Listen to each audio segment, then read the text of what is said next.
Welcome to Bomber School. I'm Major Killer. Today I will be showing you how to use manual engine control in normal flight. The first thing we want to do is start our engines. Press the Toggle Engine Controls Mode key now. First thing you want to do when starting an engine is to ensure that the propeller pitch for both engines is set to 100%. The propeller pitch should always be set to 100% for takeoff, landing, and initial climb, as well as combat. Next, you want to increase the mixture. You can generally leave it at 60% with no problems, or if you want to roleplay, you can put it at 100%. Some planes mixture has an effect, some planes it doesn't. Next, you want to open the radiator and cowl flaps all the way. This will allow maximum cooling to the engine during your initial climb, and as well as taxiing on the ground. Next, you want to select the engine you want to start. I will deselect engine 2 and start engine 1.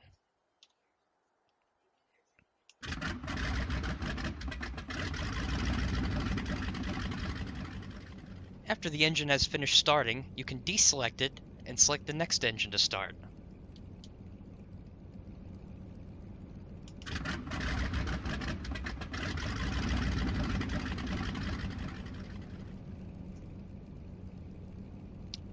After it's done, ensure both engines are selected and prepare for takeoff.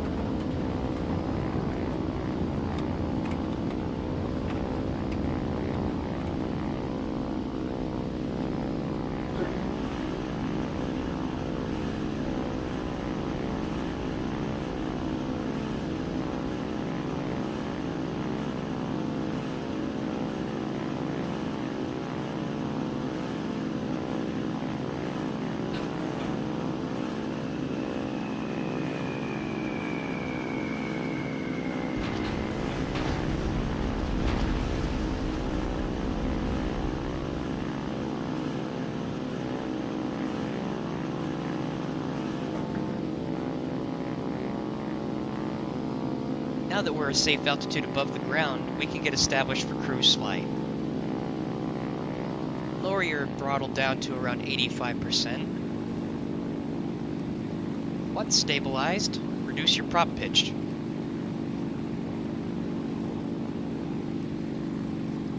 Generally, you want to keep the prop pitch above your RPM throttle percentage.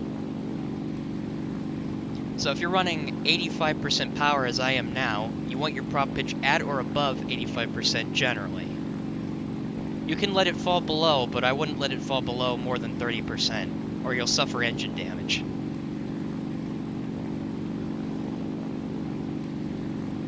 Now that we're established in cruise climb, we can start to close the radiators a little bit if we want. You can leave them open at your discretion. If you have trouble staying in formation, I would advise closing them as necessary.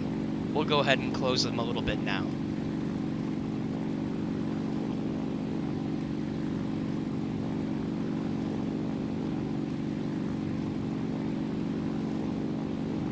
The higher the percentage of your radiator, the more drag your aircraft experiences, but the more effective your engine cooling is.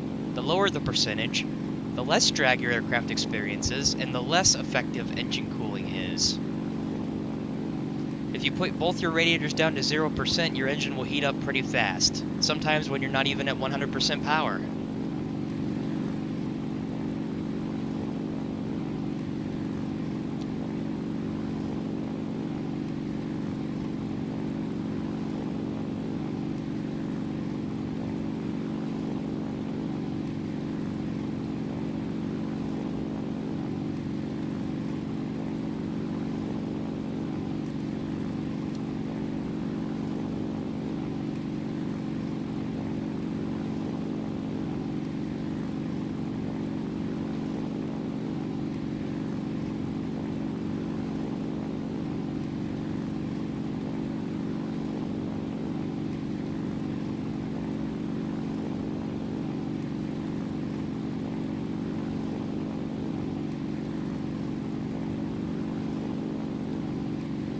The next control we're going to talk about is the supercharger control.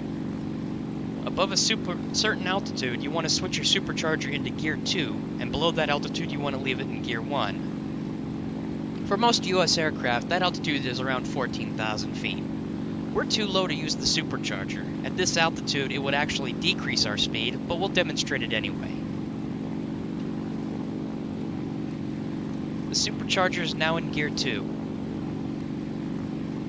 If you are above 14,000, use the supercharger in this mode. Below 14,000, use it in Gear 1, which is the default. You'll notice our manifold pressure will increase as we turn the supercharger on. This is normal.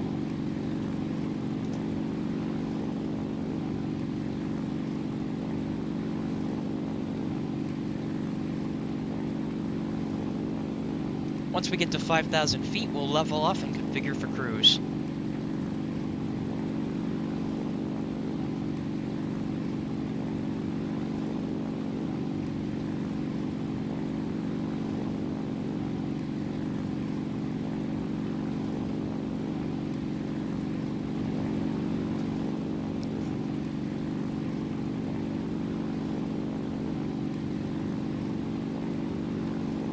Now I reduce my power to 70%, or whatever cruise power you need to stay in formation, and then I reduce my RPM.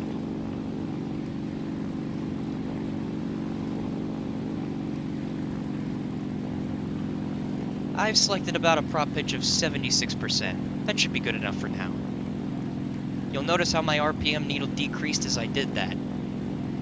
That is also normal. I've changed the angle of the blades, and now they're taking a larger bite of the air and spinning slower. It's like using a bicycle with multiple gears. If you use the lowest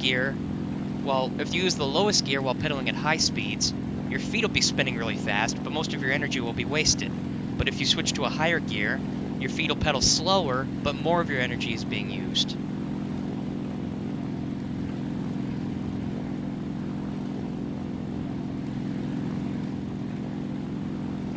Another important thing you need to know is how to shut down an engine in flight. This could be because it has battle damage or because it's on fire and you want to try to put the fire out. Either case, you're losing an engine, you want to get it shut down and secured for maximum performance. We're going to demonstrate an engine out procedure now. I'll shut down my left engine.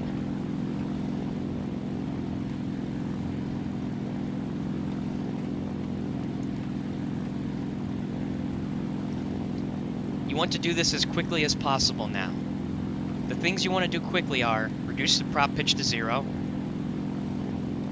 feather the propeller, mixture to idle cutoff, and close both of your radiators completely. This will reduce drag and increase aircraft performance. Now you want to bank 5 degrees into the good engine. You may need to add in a little bit of left rudder to counteract. This is known as raising the dead. Raising the dead engine into the air by 5 degrees increases your performance. It increases your maximum single engine climb performance, and it also increases your speed a little bit and controllability. Remember, depending on the plane, you may not want to bank into the dead engine.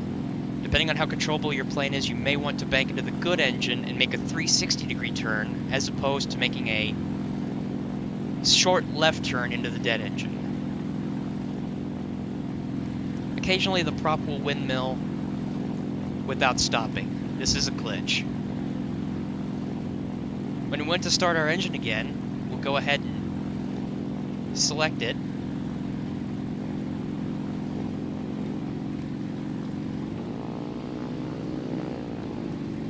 Put the prop pitch back to 100. Switch feathering off. Put the mixture back. And restart.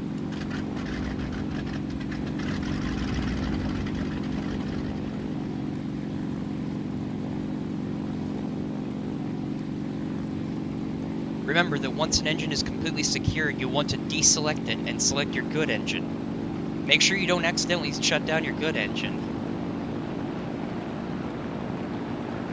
Alright, we're restarted. Now we can select both engines again.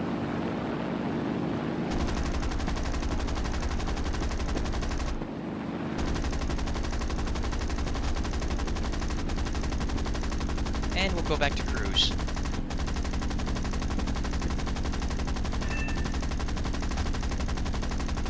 Don't mind Ryan Moon back there, he's lost. Now we'll be going through the landing procedure. As you descend, enrich in your mixture again. Make sure your prop pitch is at 100%.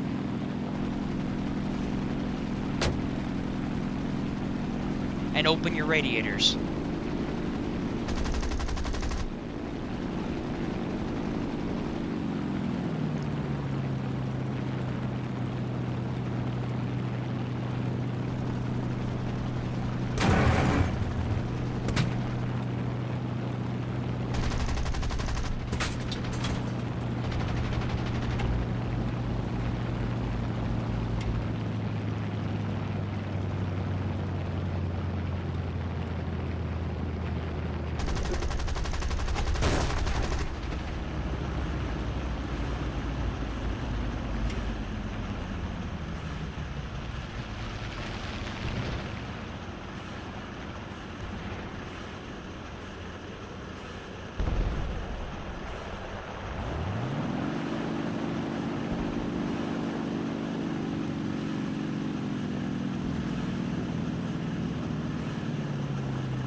We have taken the initiative.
This concludes today's lesson.